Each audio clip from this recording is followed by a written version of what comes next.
worked at a high-end clothing boutique for 3 years. About a year ago, they hired Chloe. Chloe was the type of person who was best friends with the district manager, but treated the floor staff like personal assistants.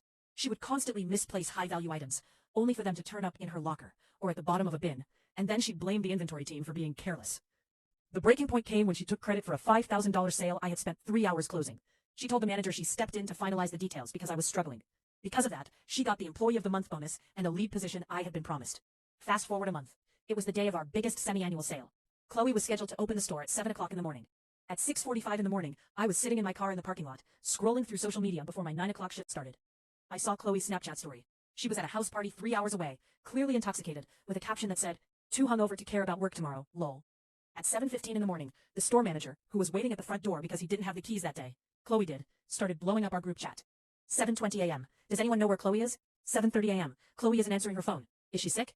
I sat in my car, watched the manager pacing back and forth, getting more frantic as a line of 50 customers started forming outside. At 8 o'clock in the morning, he called me directly. Manager.